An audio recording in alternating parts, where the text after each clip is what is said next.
Con nosotros es momento de darle la bienvenida a la doctora Ruth Cerezo Mota. Ella es investigadora del Instituto de Ingeniería de la UNAM para ahondar más en este tema desde la voz de los expertos. Muchas gracias, Ruth, por atender esta videollamada esta tarde. Hemos estado analizando en diferentes espacios de Mega Noticias lo que sucede con las áreas verdes y la verdad es que lo único que nos queda claro es que no hay suficientes recursos para proteger lo que se debe proteger de manera adecuada y hay una intención de sumar otras áreas verdes a las que ya existen. Ustedes, los expertos, ¿qué lectura le dan a todo eso? Pues por un lado, pues es una cosa positiva que se quieran proteger ciertas regiones. Esto siempre es positivo, más ahora en esta emergencia climática en la que estamos. Queda claro que necesitamos preservar nuestras áreas verdes porque son las que nos van a mitigar contra los impactos de cambio climático. Pero el problema es que si estas asignaciones no vienen también acompañadas de recurso, pues no hay manera de protegerlo, ¿no? Ha habido un recorte además sustancial no solo en el recurso económico dedicado a estas áreas naturales protegidas, sino a las instituciones que vigilan a estas áreas naturales protegidas. Desde el inicio de esta administración se recortó al 50% de personal y se perdió personal altamente calificado, que eran los que hacían sobre todo el trabajo de campo. Entonces, pues no hay mucha congruencia entre seguir generando áreas, pero no asignarles ni recursos humanos ni recurso financiero. Por ahí platicaba en alguna otra ocasión con expertos en esta materia y aseguran que en algunas áreas naturales protegidas, no en todas, pero sí en algunas, se puede hacer algo, digamos que le regrese a la sociedad de alrededor de las áreas en el tema económico para ellos a su vez hacerse cargo de estas mismas áreas. La verdad es que no me queda muy claro todavía cómo es que se puede explotar una área natural protegida y aún así mantenerse. ¿Me podrías más o menos dar un norte de cómo está ese tema? Pues la idea es eso, ¿no? Que la misma gente procure estas regiones. De hecho, muchas de las áreas protegidas están preservadas hasta cierto punto porque ha sido la misma comunidad la que los ha protegido, pero obviamente pues vienen pues necesidades económicas y demás y unas veces pues tienden a ceder a presiones, ¿no? De industrias, sobre todo industrias transnacionales como Nestlé y todas estas, ¿no? Entonces, sí, la idea es que también pues haya actividades económicas para la gente que habita en esas zonas naturales protegidas y que sean ellos mismos los que vivan de los servicios ecosistémicos por un lado y por otro lado de brindar la protección al medio ambiente, que se extraigan con ciertos límites, qué recursos, pero para eso se tiene que estudiar exactamente cuánto hay de qué recurso. Entonces necesitamos monitorear perfectamente lo que hay para poder decidir en base a eso cómo se va a manejar, cómo se va a cuidar el recurso que estamos protegiendo. Entonces sí, la idea también es que la gente de las localidades, porque no modo que saques a los humanos de ahí o si estaban pescando les digas ya no puedes pescar porque es una zona natural protegida. O sea, sí, qué padre que se proteja, pero no pueden suceder por decreto las cosas, no tienes que darles alguna otra opción. Entonces la opción es que en lugar de extraer algún recurso, pues lo cuiden y ganen dinero de la protección al medio ambiente. Y creo que sí hay lugares, y me consta, Ruth, donde la gente se toma muy en serio la protección de las áreas. En algún momento estuve por ahí en Cabo Pulmo, en Baja California Sur, y sí que se puede bucear, pero digamos que tienen un número reducido de inmersiones al día, etcétera, para tratar de, pues, no ahuyentar a la fauna del lugar, pero también cuidar el lugar. Yo pensaría que luego la tendencia es a que este tipo de lugares se conviertan en puntos turísticos interesantes y entonces se pierde de foco lo que hay ahora y se comience a construir. No sé si sea el caso, Ruth. ¿Podría suceder, por ejemplo, ahí en Cabo Pulmo? Pues ese es el problema, ¿no? Bueno, sí, la realidad es que en esas regiones pues se permiten ciertas actividades, como te digo, se tiene que monitorear y entonces ves cuál es el recurso y qué puedes hacer. Normalmente vienen acompañadas por organizaciones, por ONGs que también se dedican a la preservación del medio ambiente, como ProNatura, por ejemplo, y otras organizaciones que les dan seguimiento y acompañamiento técnico-científico y entonces se generan estos recursos para que los mismos pobladores pues tengan de dónde sacar dinero al mismo tiempo que preservan el medio ambiente. Pero luego tenemos este concepto, por ejemplo, aquí en el sureste, yo vivo en Mérida y aquí tenemos un área natural protegida muy grande, pero la está atravesando el Tren Maya. De hecho, van a fraccionar la reserva y van a poner un hotel que además va a ser para los militares. Entonces, pues todo mal, y además quieren traer un turismo masivo, un turismo que va a destruir lo que hay. Entonces, tendríamos, o sea, sí hay negocio en la preservación del medio ambiente, pero se tiene que hacer bien y se tiene que cuantificar, se tiene que monitorear, se tiene que darle seguimiento para que no ocurra este turismo masivo que solamente va a arrasar, va a contaminar, se va a acabar los recursos. Aquí en Quintana Roo ya de por sí está súper impactada ya toda la región por este turismo masivo que se ha dado sin casi ningún control. Ya poco control que había se rompió cuando llega el Tren Maya. Cuando llega el Tren Maya empezaron a autorizar hoteles que no se habían autorizado en regiones que nunca se habían autorizado, y ahora pues en plena reserva van a hacer, bueno, ya están haciendo un hotel. Entonces pues no hay como mucha congruencia con lo que dicen por decretos y lo que en realidad sucede en la práctica. Y por supuesto que un turismo sustentable también traería beneficios económicos para la región y también traería una derrama económica, pero es diferente. La masificación del turismo tampoco es la solución, porque nos estamos acabando la gallina de los huevos de oro. O no sé quién es la que tiene los huevos de oro, pero se está acabando el recurso. Ajá.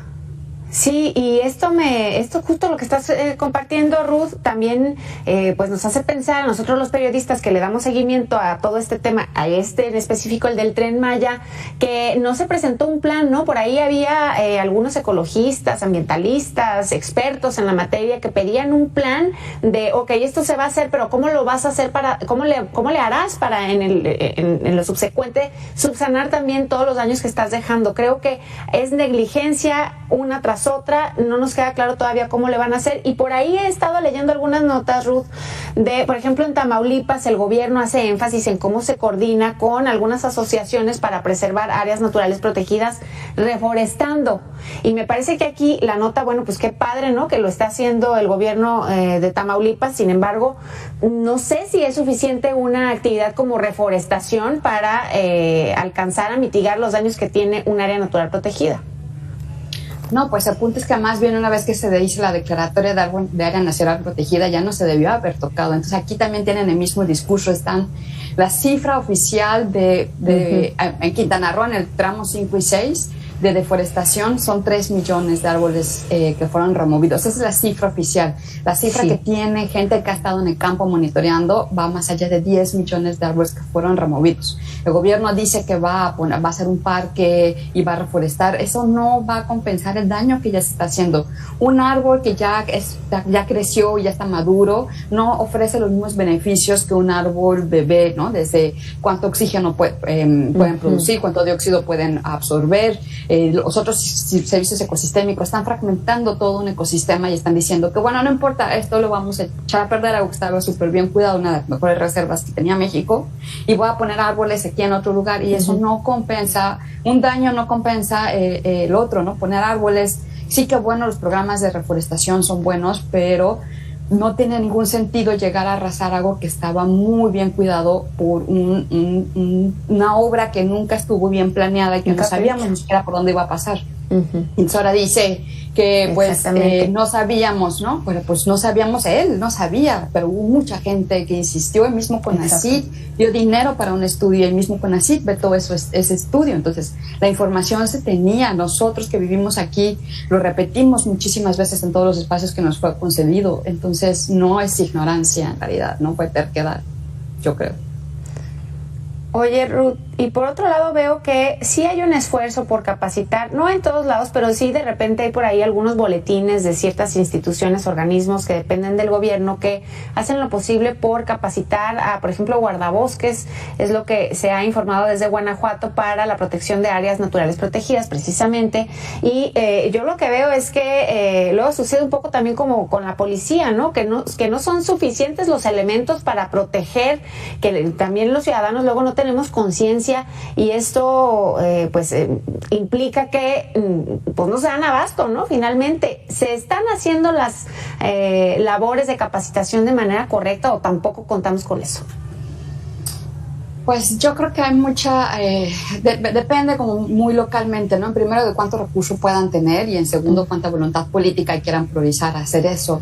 La CONAVI o la CONAM, que tenían pues a su cargo, tienen todavía a su cargo estas áreas protegidas, la verdad es que se quedaron sin personal y pues uno no puede exigirles demasiado cuando sabes que se quedaron sin personal, ¿no? La Profepa, que es la que vigila, si tú haces una denuncia, por ejemplo, ves que haya problema de alguna actividad ilegal, pues la Profepa también tiene bien poquito personal, entonces nuevamente para poder hacer las cosas se necesita un monitoreo para saber los recursos que tenemos, ¿no? Por ahí escuchaba que si no se nombra, no se preserva. Yo agregaría que si no se cuantifica, pues no podemos hacer un manejo apropiado de los recursos. Entonces, si no hay dinero y si no hay personal altamente calificado o recuperamos aquellos que se perdieron al inicio de esta administración, pues cuánto más pueden hacer las instituciones por más voluntad política que hubiera, que yo no digo que no la haya, pero ¿cuánto más puedes hacer con los pocos recursos que tienes? Entonces, seguramente que sí hay unos del gobierno que están tratando de hacer lo poco que pueden con los pocos recursos que se les asigna, pero pues todo tendrá un límite, no van a poder trabajar sin salario, no se les puede exigir eso, no pueden contratar gente si no hay salarios. Claro. Entonces, de nada sirve nombrar áreas naturales protegidas si no va a haber un recurso técnico humano y un recurso financiero y además recurso pues para proteger, para capacitar a las personas, para que realmente todo esto valga la pena y además en efecto, o sea, que no sea el mismo gobierno quien esté violentando estas mismas designaciones. Oye, Ruth, entonces ese es justamente, te iba a preguntar cuál es el futuro que le depara a estas nuevas áreas naturales protegidas. Pues justo lo que estás diciendo, ¿no? De nada sirve que se añadan a la lista si no están asegurados los recursos, ni siquiera para las que ya están, que son cientos, pues como que no se augura un buen futuro, ¿no? Para estas otras. ¿Qué podemos hacer como sociedad? Además de exigirle a la autoridad que haga lo propio. Digo, se me ocurre que estamos ya viendo que el gobierno actual está terminando y se quiere colgar la medalla añadiendo a estas nuevas áreas, pero pues va a ser caótico, ¿no? A la larga. Pues sí, apenas leía que tienen asignados hoy por hoy, o sea, con el presupuesto que se asignó para el 2024 y considerando el aumento de las áreas, tienen 10 pesos por hectárea. 10 pesos, o sea, ¿qué haces con 10 pesos por hectárea? Nada. ¿Para qué te sirven 10 pesos? Ni para comprarle una Coca-Cola al pobre guardabosques, ¿no? Entonces, pues yo creo que como sociedad civil, pues eso, informarnos y en efecto exigir. La verdad es que tendríamos que estar exigiendo por tantas cosas que están mal en el país y no permitir que terminen esta administración sin un rendimiento claro de cuentas, ¿no? Queda claro que muchas obras insignia se chuparon un montón de presupuesto y en partidas discrecionales, y entonces habría que exigir la transparencia de las cuentas si quieren continuar en el gobierno, por lo menos. Sí, pues yo esperaría que con el tema del turismo que ya mencionabas hace rato, este turismo que además impactará en demasía las áreas naturales protegidas, se asigne, ¿no? También ese recurso. Bueno, ya te lo echaste, pues ahora también métele, como diríamos coloquialmente, Ruth. Eso ojalá que sea una de las estrategias, aunque no se nos ha platicado tampoco qué onda con eso, ¿no? Pero bueno, te agradezco mucho, Ruth Cerezo Mota, tu tiempo esta tarde. Espero platicar contigo más adelante, ojalá que con un panorama más positivo. Gracias, buena tarde. Hacemos una pausa. Gracias, hasta luego.